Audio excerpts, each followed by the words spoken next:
Out of jail after 1,001 days. Up to now, Saudi authorities had shrugged off international condemnation over the imprisonment of Loujain al-Hathloul and other leading women's right to drive campaigners. All the while, she was behind bars. We did see an opening. Crown Prince Mohamed Ben Salman agreeing to let women drive, scrapping male guardianship rules for women over 21. So what threat exactly did she pose? Why the conditional release when just 6 weeks ago she'd been sentenced for undermining state security? Does it have anything to do with the changing of the guard in Washington? The new U.S. president has announced that human rights was back on the agenda, as well as the suspension of arms sales related to the Saudi and Emirati-led campaign against Houthi militias in Yemen.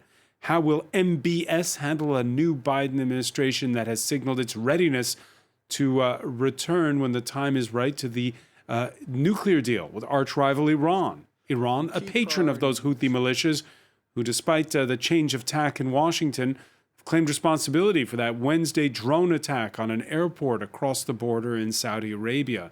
Saudi Arabia, where foreign policy is only part of the picture.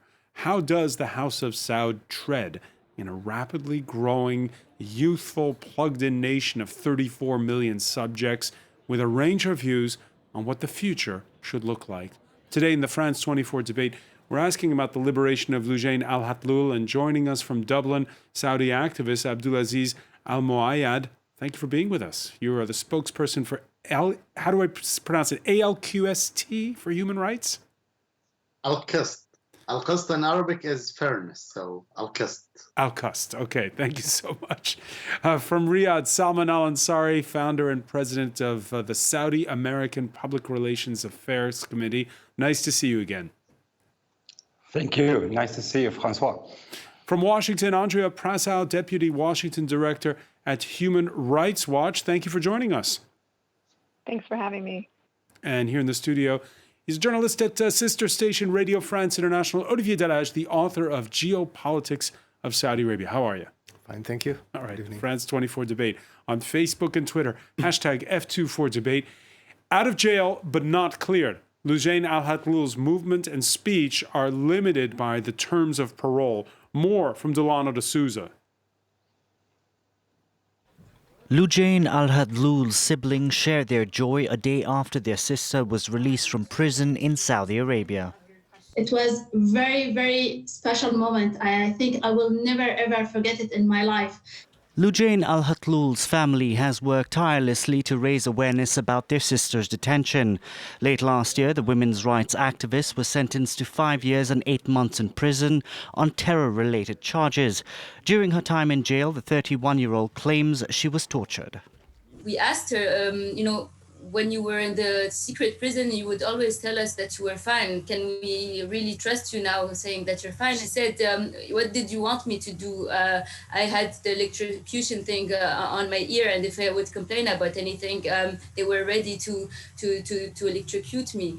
So I just hearing her from her also is, it's heartbreaking.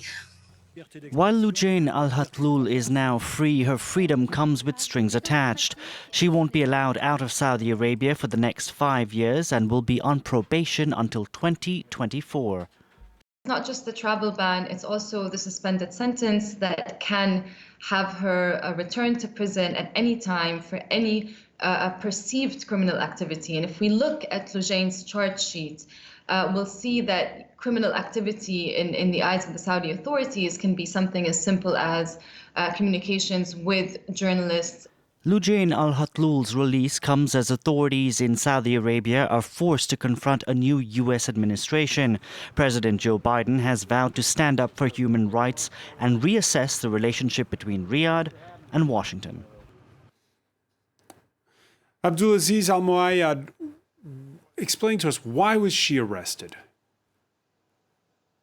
Now, we can see a systemic behavior from the Saudi regime to crack down and unfortunately jail sometimes without a court order, and then practice systematic torture and other sexual harassment against people who are simply not in the line of the authority.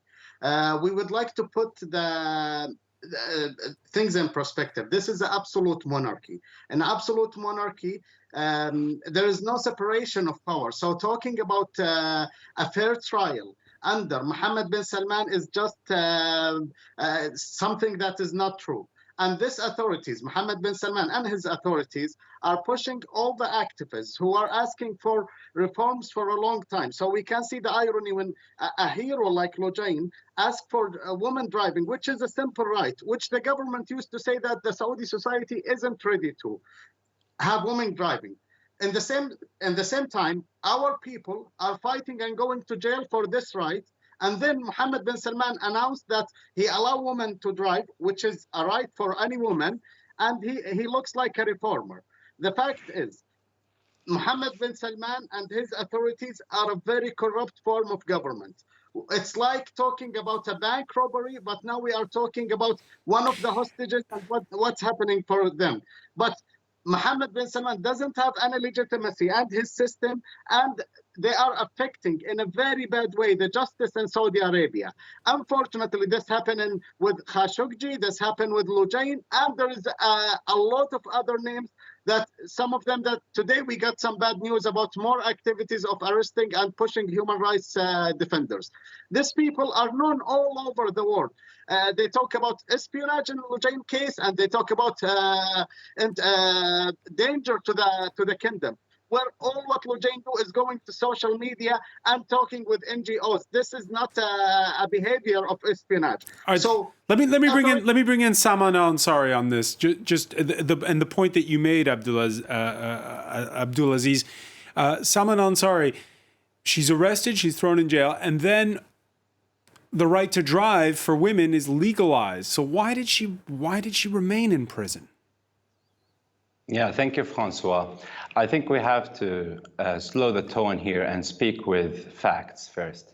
When it comes to Loujain, I don't know exactly the exact judicial kind of ruling, etc. But we have a system here in the kingdom, just like any other country, including the United States, the UK, etc. Like, for example, in the United States, there is a system called Loujain al-Hathloul was a...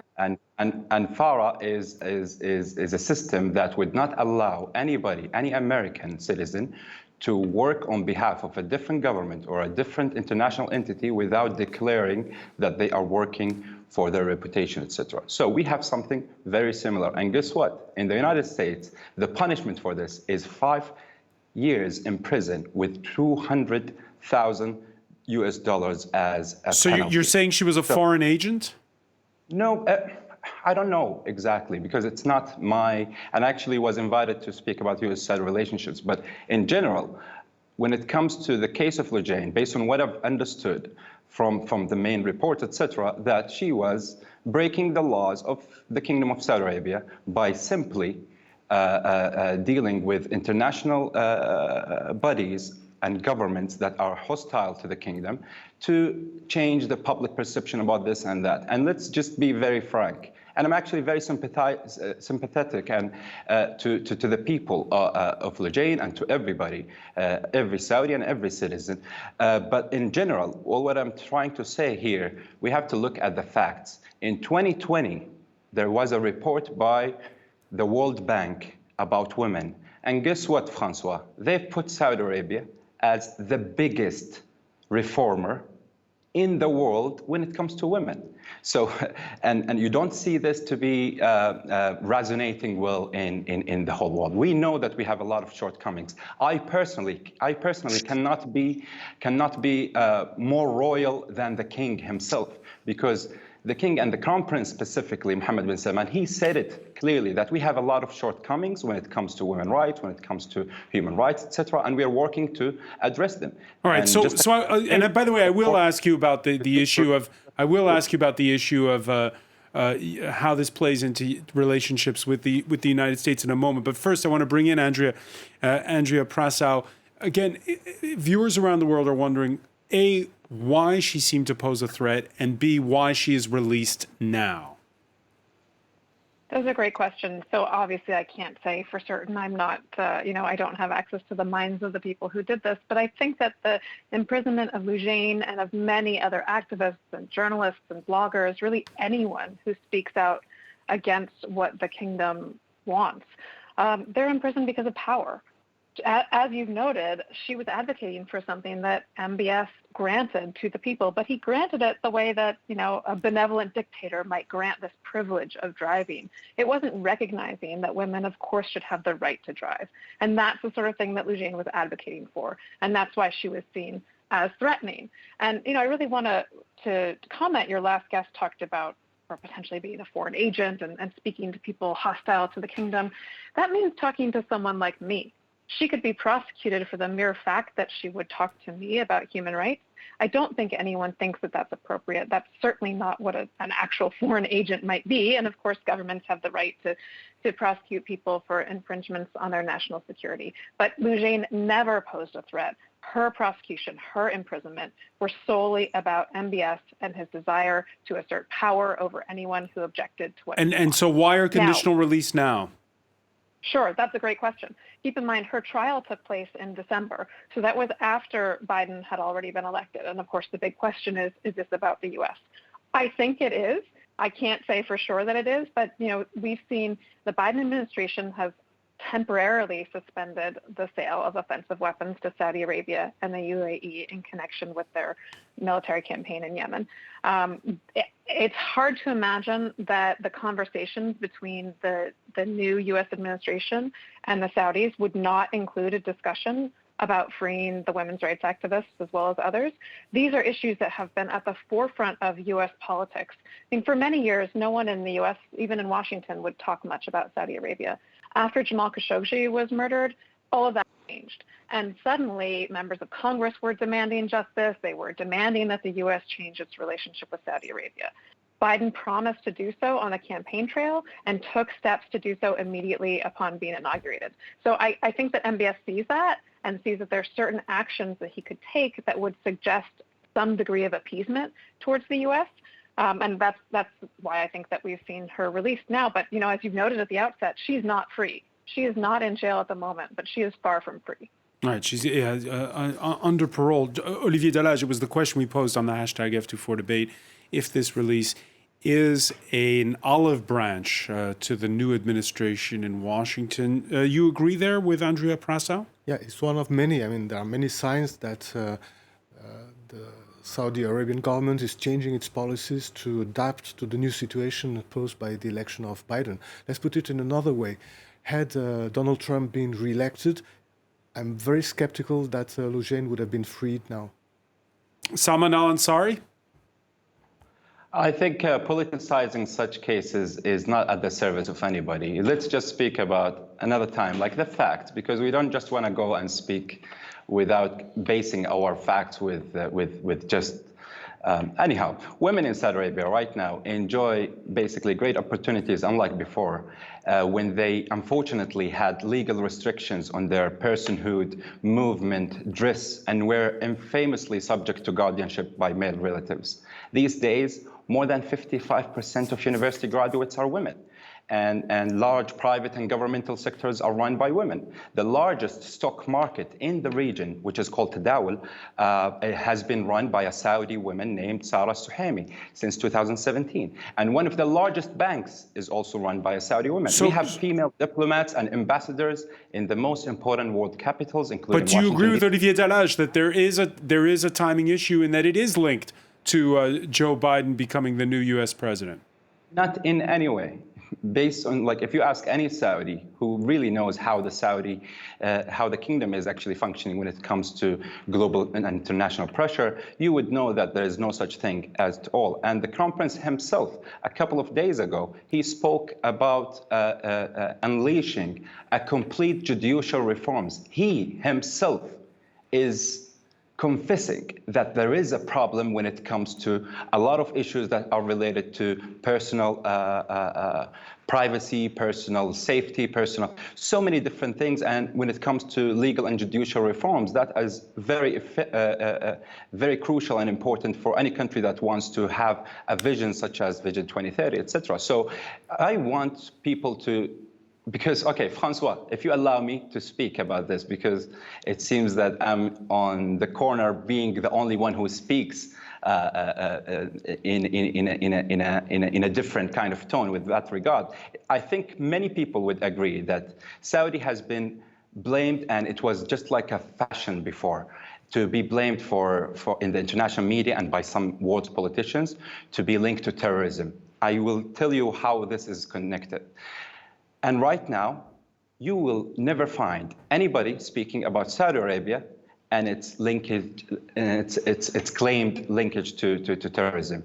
Why? Because the kingdom has completely shifted the narrative and completely worked very hard during the last 5 years on combating terrorism, and it actually became the opposite, where the kingdom is directly and indirectly pushing their American and European friends to take more of a firm stance against radical groups such as the Muslim Brotherhood and other hate groups. And I remember reading an article in a prominent US we're straying slightly from the issue. We're straying slightly from the issue here, which is the I'll tell you women's rights and the freeing of. I'll tell you how this is connected, because I remember reading an article in a prominent US media outlet describing Saudi Arabia's government as an Islamophobe because of its zero tolerance policy against extremists. So it's almost the same exact thing that is happening when it comes to human rights and women's rights, where the World Bank, as I said it, that in 2020, Saudi Arabia is the biggest reformer. All right, there's progress being made. Olivier Dallage, do you agree? Yes, actually, you'll be surprised, but I agree with a lot of what has been just said. But one has to point out one thing which, in my opinion, is very important. Loujain al-Hathloul has not been arrested despite the fact that he was asking for the right of driving when the Crown Prince wanted to give that right. But because in the view of the world, the Crown Prince was answering a demand from the population, from the female population. And he has to be the only one who grants that right, not because someone asks. So the same thing happened this week with the announcement on Monday on the reforms on the legal system, which is very positive. But it cannot be said just the prince realized it was bad and we have to correct it. I mean, a lot of people knew it was wrong, and to install civil law next to the Sharia was a demand of many people. But it is presented in the Saudi media as the Crown Prince decided it was better, so it is better. I'm oversimplifying it, but that's the idea. All right, we're going to come back and discuss just how much the calculus is changing in Riyadh and in Washington. Stay with us. You're watching the France 24 debate.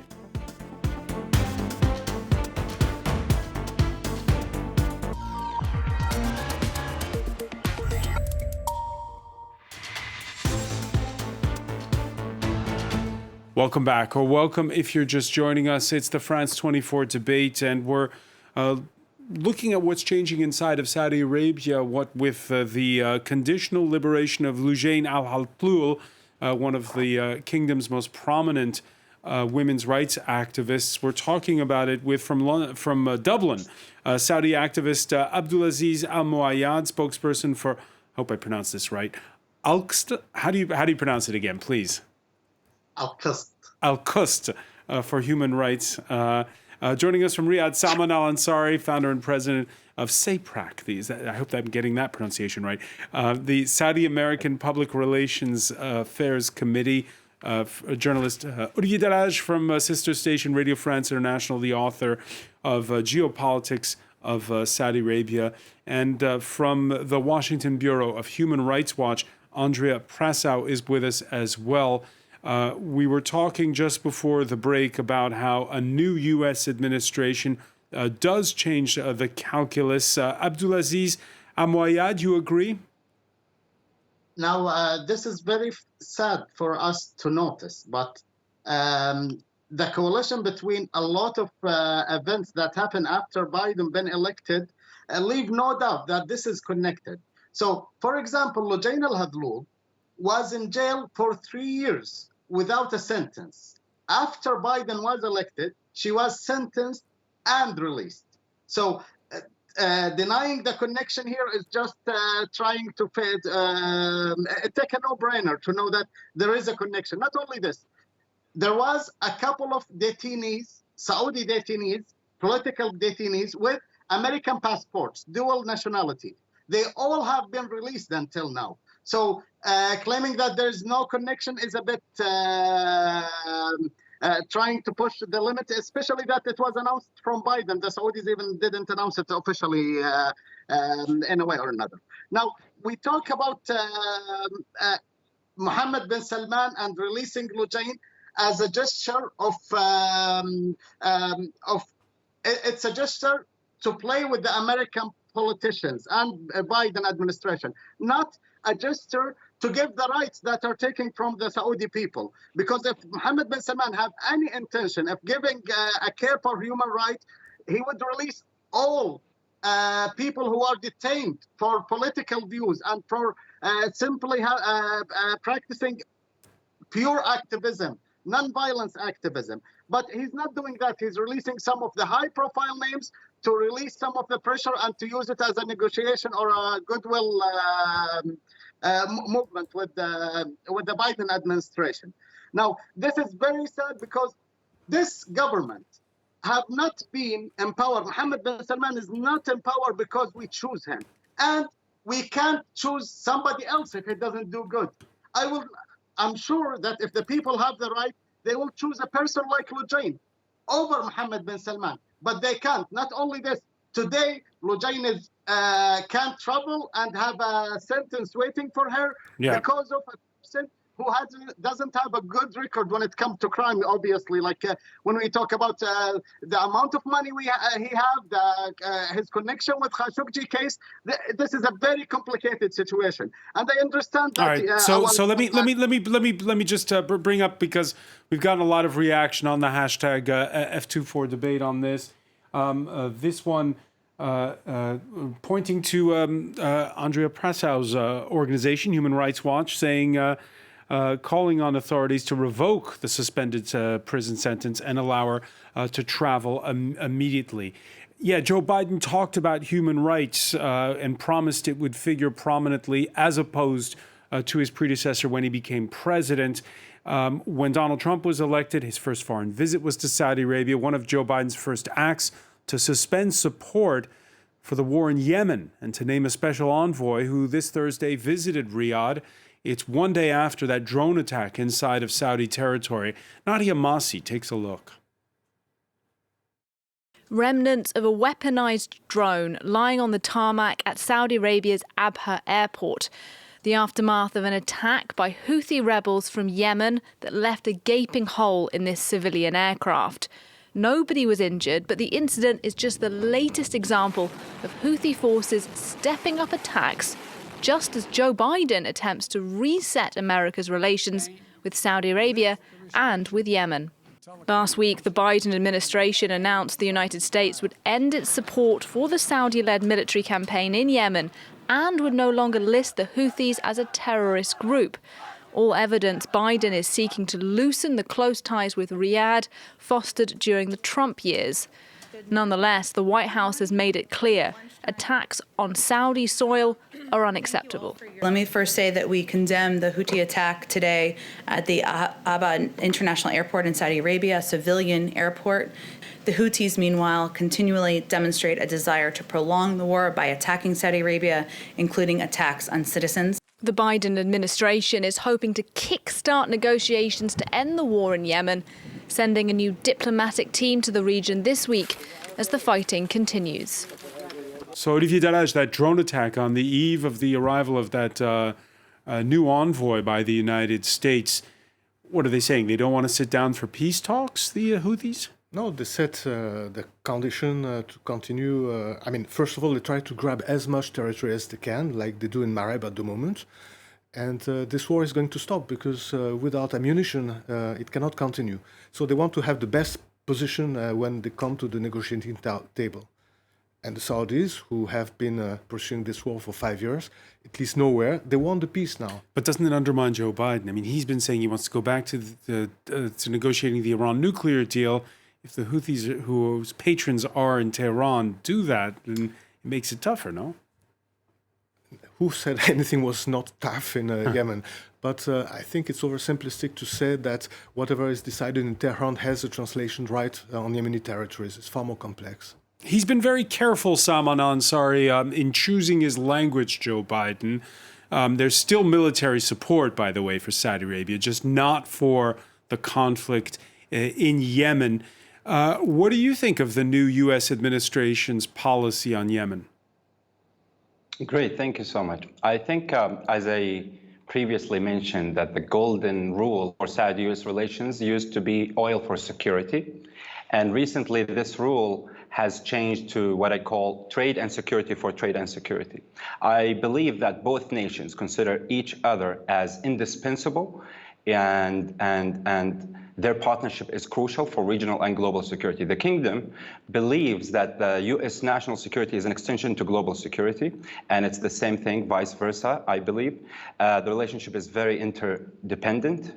For instance, Saudi Arabia works with the U.S. in multiple fronts, not only in Yemen, including fighting terrorism. Let's not forget that the Saudis, with the help of the United States, eradicated al-Qaeda, AQAP, al-Qaeda in Yemen, and they are working together to push back against a nuclear Iran, and they are pushing back against Tehran's proxies in the region and globally, and they are in almost complete synchronization in dealing with conflicts such as Iraqi independence of Iranian militias' hegemony, the same with Syria, Lebanon, and Yemen. They are also working both on helping countries fight terrorism, such as the 5 African Sahel countries. So you don't sound upset or bothered by the Biden administration saying no more support for the war in Yemen? No, okay, let's just be frank. I think this is more of a media kind of talk, because if we go back to the U.S. engagement in the war against the Houthis, they were not actually part of it. They were not part of the coalition. So, and all the support that we used to be receiving was mostly like on the arms sales, and which is not considered to be a support because it's just arms sales. And the other thing was intelligence sharing. And I think the Saudi-US relationship is way stronger than just abandoning the Strait of Bab el-Mandeb, which is 20% of the world trade goes through it. And I think the United States is very convinced that a Houthi, an Iranian proxy, managing the Bab el-Mandeb Strait is disastrous, not only to the region, but to the whole world, because that means Iran is going to have an upper hand over it, and they will be using it and exploit it to a level, to the same level that they are doing with Hormuz Strait. So I think when it comes to strategy and the grand picture, the United States and the Kingdom of Saudi Arabia are very, very, very synchronized in so many things and so many conflicts. And I think the United States considers Saudi Arabia to be the golden key for solving the issues in the region. And let me bring in, on that point, let me bring in Andrea Prasau. You're in Washington. The release of a women's rights activist, of course it's part of broader considerations. This is politics we're talking about, international diplomacy. But what's the sense you're getting of the view in Washington of Saudi Arabia and of the Gulf? I think we've seen a significant shift, but the next couple of months will tell us a lot more. So the immediate suspension of arms sales to Saudi Arabia and the UAE was a really important step, but the statements that the Biden administration made about it suggested that it was just part of a sort of usual thing a new administration reviews its arms sales. That's not what organizations like Human Rights Watch have been calling for. We've been demanding an embargo on arms sales to these countries because of their abuses in Yemen, as well as domestic repression, all the domestic human rights abuses.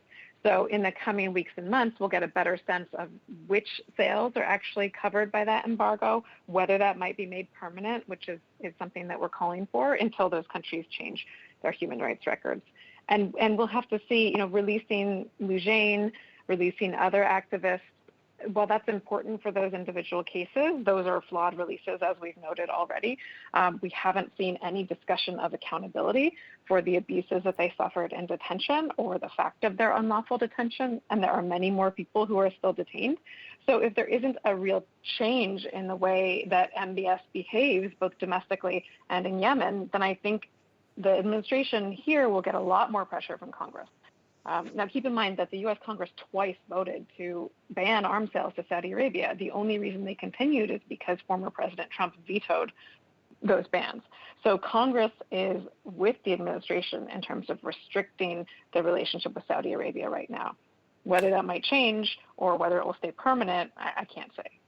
Too early to say. Olivier Delage, just a word on France, because we're a big arms exporter as well. And a lot of eyebrows have been raised in the past, the sale of weapons and fighter jets to that part of the world. With a new administration in Washington, will the French have a different strategy?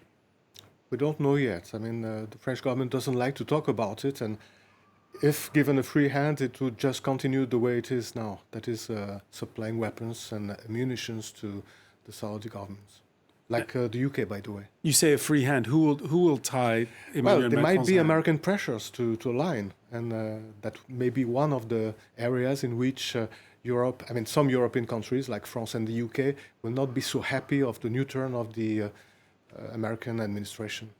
All right, I want to get back to a point that was made in part one of our discussion by Salman, which was about how Saudi Arabia is changing. And it's true. Saudi Arabia's population has climbed 20% in the past decades. In the past decade, to now to 34 million people. There we can see the graph that shows it. Those inside of the workforce who are citizens and not foreign nationals, well, it's still less than half of them in the private sector. Number of working women, that's also climbed. There's still a minority, though, at the office. Abdulaziz Amouayad, let me ask you this. How fast is Saudi Arabia changing?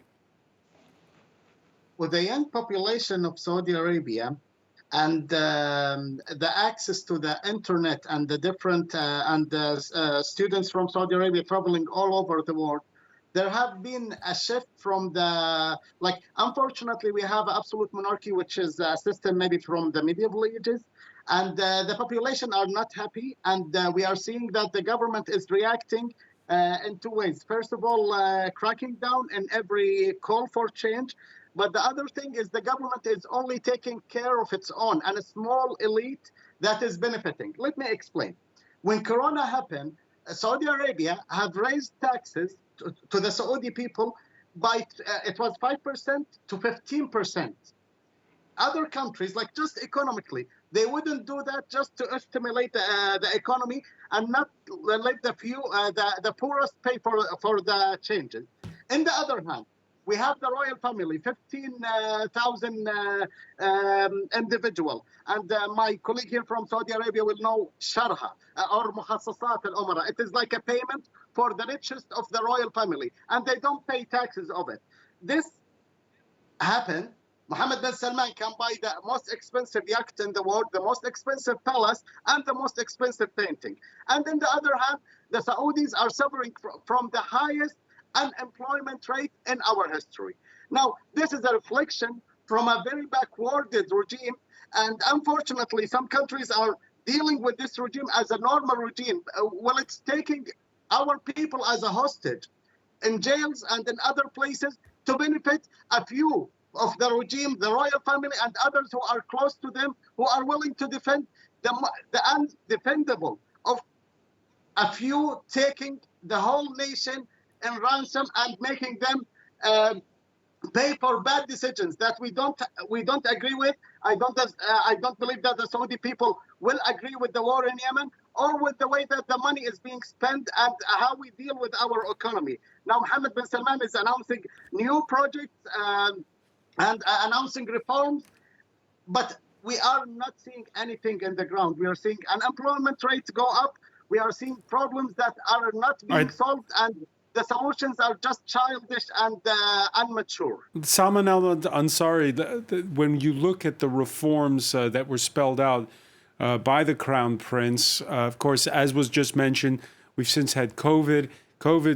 One of the collateral effects was at the outset with people stopping to travel, that plummet in global oil prices. Does that force a speeding up of the plans that had been laid out to wean Saudi Arabia off of its dependence on oil revenue? That's a good question, and I think an economist would be better to answer it. But overall, when it comes to the overall well-being of Saudis. The Ipsos, which is a French statistics kind of firm, they've said that Saudi Arabia is among the top 20 mostly content about the vision, about the reforms, and about everything. And the same thing goes with Gallup Institute in the United States, and they've put it in the top 10 countries. So I don't know your respectful guest, I don't know from where he got all these statistics of claiming that Saudis are not happy. But anyhow, with regards to the economic, with regards to the economic plans, definitely COVID-19 was a very unfortunate precedent, not only to the kingdom, but to the whole world. But I think there is a huge sense of pride of the way the kingdom managed the situation with regards to COVID-19. We have the lowest death rate per capita of the patients. We have more than 360,000 patients, and less than 6,000 people have died.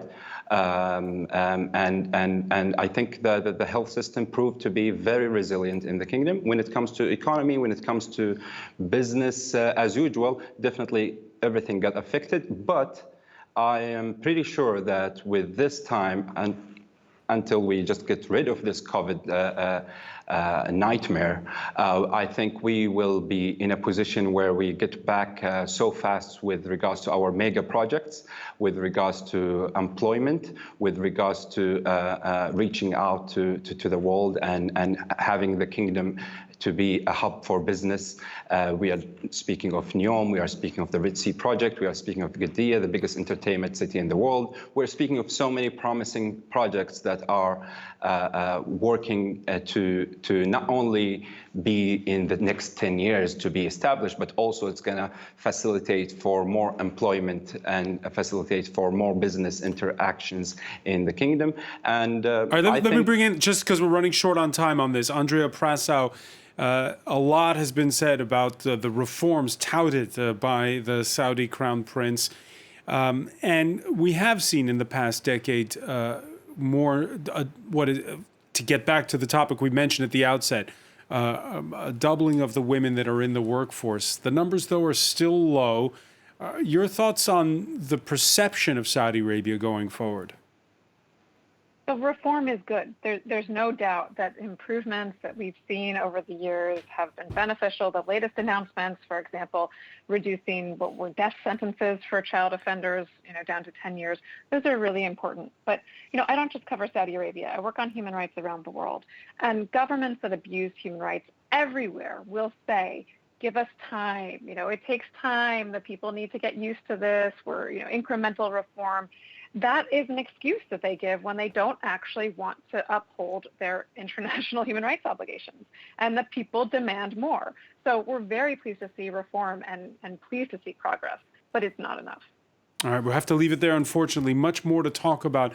Andrea Prasau, I want to thank you for joining us from Washington. I want to thank Abdulaziz Al-Moayad in Dublin, Salman Al-Ansari in Riyadh. Olivier Daraj, thank you for being with us here in the France 24 debate.